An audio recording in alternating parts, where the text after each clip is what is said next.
La Jorca de Oro, leyenda toledana. Ella era hermosa, hermosa con esa hermosura que inspira el vértigo. Hermosa con esa hermosura que no se parece en nada a lo que soñamos en Los Ángeles y que sin embargo es sobrenatural. Hermosura diabólica, que tal vez preste el demonio a algunos seres para hacerlos sus instrumentos en la tierra. Él la amaba con ese amor que no conoce freno ni límites. La amaba con ese amor en que se busca un goce y solo se encuentran martirios. Amor que se asemeja a la felicidad y que no obstante diríase que lo infunde el cielo para la expiación de una culpa. Ella era caprichosa, caprichosa y extravagante, como todas las mujeres del mundo. El supersticioso, supersticioso y valiente, como todos los hombres de su época. Ella se llamaba María Túnez, él Pedro Alfonso de Orellana. Los dos eran toledanos y los dos vivían en la misma ciudad que los vio nacer. La tradición que refiere esta maravillosa historia, acaecida hace muchos años, no dice nada más acerca de los personajes que fueron sus héroes. Yo, en mi calidad de cronista verídico, no añadiré ni una sola palabra de mi cosecha para caracterizarlos mejor. Él la encontró un día llorando y le preguntó, ¿por qué lloras? Ella se enjugó los ojos, lo miró fijamente, arrojó un suspiro y volvió a llorar. Pedro, entonces acercándose a María, le tomó una mano, apoyó el codo en el pretil árabe desde donde la hermosa miraba pasar la corriente del río y tornó a decirle, ¿por qué lloras? El Tajo se retorcía gimiendo al pie del mirador, entre las rocas sobre que se asienta la ciudad imperial. El sol trasponía los montes vecinos, la niebla de la tarde flotaba como un velo de gas azul, y solo el monótono ruido del agua irrumpía el alto silencio. María exclamó, «No me preguntes por qué lloro, no me lo preguntes, pues ni yo sabré contestarte ni tú comprenderme. Hay deseos que se ahogan en nuestra alma de mujer, sin que lo revele más que un suspiro. Ideas locas que cruzan por nuestra imaginación, sin que ose formularlas el labio. Fenómenos incomprensibles de nuestra naturaleza misteriosa, que el hombre no puede ni aún concebir. Te lo ruego, no me preguntes la causa de mi dolor. Si te la revelase, ¿acaso te arrancaría una carcajada?» La hermosa, rompiendo al fin su obstinado silencio, dijo a su amante con voz sorda y entrecortada, «Tú lo quieres, es una locura que te hará reír, pero no importa, te lo diré puesto que lo deseas. Ayer estuve en el templo, se celebraba la fiesta de la Virgen. Su imagen, colocada en el altar mayor sobre un escabel de oro, resplandecía como un ascua de fuego. Las notas del órgano temblaban, dilatándose de eco en eco por el ámbito de la iglesia, y en el coro los sacerdotes entonaban el salve, Regina. Absorta en mis pensamientos religiosos, cuando maquinalmente levanté la cabeza y mi vista se dirigió al altar. No sé por qué mis ojos se fijaron. Desde luego, en la imagen, digo mal, en la imagen, no. Se fijaron en un objeto que hasta entonces no había visto. Un objeto que, sin que pudiese explicármelo, llamaba sobre sí toda mi atención. No te rías. Aquel objeto era la jorca de oro que tiene la Madre de Dios en uno de los brazos en que descansa su Hijo Divino. Yo aparté la vista y torné a rezar. ¡Imposible! Mis ojos se volvían involuntariamente al mismo punto. Las luces del altar, reflejándose en las 1000 facetas de sus diamantes, se reproducían de una manera prodigiosa. Millones de chispas de luz rojas y azules, verdes y amarillas volteaban alrededor de las piedras como un torbellino de átomos de fuego, como una vertiginosa ronda de esos espíritus de las llamas, que fascinan con su brillo y su increíble inquietud. Salí del templo, vine a casa, pero vine con aquella idea fija en la imaginación. Pasó la noche, eterna con aquel pensamiento. Al amanecer se cerraron mis párpados. Y, ¿lo creerás? Aún en el sueño veía cruzar, perderse y tornar de nuevo una mujer morena y hermosa, que llevaba la joya de oro y pedrería. Una mujer, sí, porque ya no era la virgen que yo adoro y ante quien me humilló. Era una mujer, otra mujer como yo, que me miraba y se reía mofándose de mí. ¿La ves? Parecía decirme, mostrándome la joya. ¿Cómo brilla? Parece un círculo de estrellas arrancadas del cielo de una noche de verano. ¿La ves? Pues no es tuya, nunca lo será, nunca. Tendrás acaso otras mejores, más ricas, si es posible, pero esta que resplandece de un modo tan fantástico, tan fascinador, nunca, nunca. Desperté, pero con la misma idea fija aquí, entonces como ahora, semejante a un clavo ardiendo, diabólica, incontrastable, inspirada sin duda por el mismo Satanás. ¿Y qué? Callas y doblas la frente. ¿No te hace reír mi locura?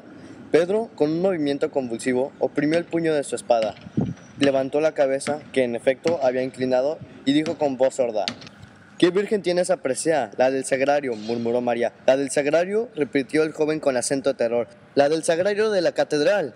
y en sus facciones se retrató un instante del estado de su alma, espantada de una idea. Ah, ¿por qué no la posee otra virgen?, prosiguió con acento enérgico y apasionado. ¿Por qué no la tiene el arzobispo en su mitra, el rey en su corona o el diablo entre sus garras? Yo se la arrancaría para ti, aunque me costase la vida o la condenación. Pero a la Virgen del Sagrario, a nuestra santa patrona, yo que he nacido en Toledo, imposible, imposible. Nunca, murmuró María con su voz casi imperceptible. Nunca, y siguió llorando. Pedro fijó una mirada estúpida en la corriente del río, en la corriente que pasaba y pasaba sin cesar ante sus extraviados ojos, quebrándose al pie del mirador, entre las rocas sobre que se asienta la ciudad imperial. La Catedral de Toledo. Figuraos un bosque de gigantescas palmeras de granito que al entrelazar sus ramas forman una bóveda colosal y magnífica, bajo la que se guarece y vive, con la vida que les he prestado el genio, toda una creación de seres imaginarios y reales. Figuraos un caos incomprensible de sombra y luz, en donde se mezclan y confunden con las tinieblas de las naves los rayos de colores y las ojivas, donde lucha y se pierde con la oscuridad del santuario del fulgor de las lámparas. Figuraos un mundo de piedra, inmenso como el espíritu de nuestra religión, sombrío como sus tradiciones, enigmático como sus parábolas. Y todavía no tendréis una idea remota de ese eterno monumento del entusiasmo y la fe de nuestros mayores, sobre el que los siglos han derramado y porfía el tesoro de sus creencias, de su inspiración y de sus artes. En su seno viven el silencio, la majestad, la poesía del misticismo y un santo horror que defiende sus umbrales contra los pensamientos mundanos y las mezquizas pasiones de la tierra. La consunción material se alivia respirando el aire puro de las montañas. El ateísmo debe curarse respirando su atmósfera de fe. Pero si grande, si potente se presenta la catedral a nuestros ojos, a cualquier hora que se penetra en su recinto misterioso y sagrado, nunca produce una impresión tan profunda como en los días en que se despliega todas las galas de su pompa religiosa, en que sus tabernáculos se cubren de oro y pedrería, sus gradas de alfombras y sus pilares de tapices. Entonces, cuando arden despidiendo un torrente de luz sus 1000 lámparas de plata, cuando flota en el aire una nube de incienso y las voces del coro y la armonía de los órganos y las campanas de la torre estremecen el edificio desde sus cimientos más profundos hasta las más altas agujas que lo coronan. Entonces es cuando se comprende, al sentirla, la tremenda majestad de Dios que vive en él y lo anima con su soplo y lo llena con el reflejo de su omnipotencia. El mismo día en que tuvo lugar la escena que acabamos de referir, se celebraba en la Catedral de Toledo el último de la magnífica octava de la Virgen.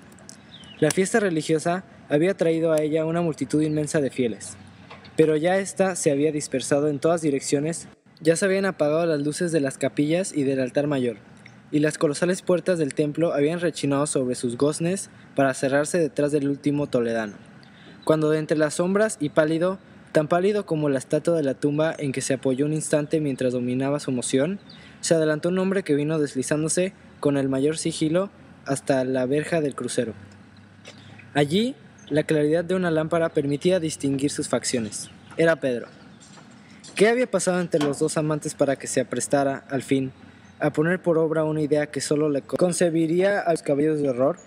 Nunca pudo saberse, pero él estaba allí, y estaba allí para llevar a cabo su criminal propósito. En su mirada inquieta, en el temblor de sus rodillas, en el sudor que corría en anchas gotas por su frente, llevaba escrito su pensamiento. La catedral estaba sola, completamente sola, y sumergida en un silencio profundo, no obstante de cuando en cuando percibían como unos rumores confusos, chasquidos de madera tal vez, o murmullos del viento, o quién sabe, acaso ilusión de la fantasía que oye y ve y palpa en su exaltación lo que no existe. Pero la verdad era que ya cerca, ya lejos, ora a sus espaldas, ora a su lado mismo, sonaban como sollozos que se comprimen, como roce de telas que se arrastran, como rumor de pasos que van y vienen sin cesar. Pedro hizo un esfuerzo para seguir en su camino. Llegó a la verja y subió la primera grada de la capilla mayor. Alrededor de esta capilla están las tumbas de los reyes, cuyas imágenes de piedra, con la mano en la empuñadura de la espalda, parecen velar noche y día por el santuario, a cuya sombra descansan por toda una eternidad.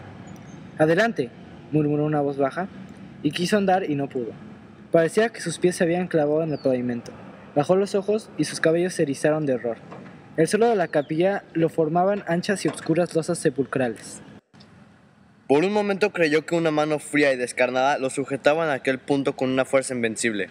Las moribundas lámparas que brillaban en el fondo de las naves como estrellas perdidas entre las sombras oscilaron a su vista, y oscilaron las estatuas de los sepulcros y las imágenes del altar, y osciló el templo todo, con sus arcadas de granito y sus machones de sillería. «Adelante», volvió a exclamar Pedro como fuera de sí, y se acercó a Lara, y trepando por ella, subió hasta el escabel de la imagen. Todo alrededor suyo se revestía de formas quiméricas y horribles. Todo era tinieblas o luz dudosa, más imponente aún que la oscuridad. Solo la reina de los cielos, suavemente iluminada por una lámpara de oro, parecía sonreír tranquila, bondadosa y serena en medio de tanto horror. Sin embargo, aquella sonrisa muda e inmóvil que lo tranquilizaron un instante, concluyó por infundirle temor. Un temor más extraño, más profundo que el que hasta entonces había sentido. Tornó empero a dominarse. Cerró los ojos para no verla, extendió la mano con un movimiento convulsivo y le arrancó la jorca de oro. Piadosa ofrenda de un santo arzobispo. La jorca de oro cuyo valor equivalía a una fortuna. Ya la presea estaba en su poder. Sus dedos crispados la oprimían con una fuerza sobrenatural. Solo restaba huir con ella, pero para esto era preciso abrir los ojos, y Pedro tenía miedo de ver la imagen, de ver los reyes en las sepulturas, los demonios en las cornisas, los endriagos de los capiteles, las fajas de sombras y los rayos de luz que, semejantes a blancos y gigantescos fantasmas, se movían lentamente en el fondo de las naves, pobladas de rumores temerosos y extraños. Al fin abrió los ojos, tendió una mirada y un grito agudo se escapó de sus labios. La catedral estaba llena de estatuas que, vestidas con luengos y no vistos ropajes, había descendido de sus huecos y ocupaba todo el ámbito de la iglesia y lo miraban con sus ojos sin pupila. Santos, monjes, ángeles, demonios, guerreros, damas, pajes, cenobitas y villanos se rodeaban y confundían en las naves y en el altar. A sus pies oficiaban en presencia de los reyes, de hinojos sobre sus tumbas, los arzobispos de mármol, que él había visto otras veces inmóviles sobre sus lechos mortuorios, las que, arrastrándose por las losas, trepando por los machones, acurrucados en los doseles, suspendidos de las bóvedas, pululaba, como los gusanos de un inmenso cadáver, todo un mundo de reptiles y alimañas de granito, quiméricos, deformes, horrorosos. Ya no pudo resistir más.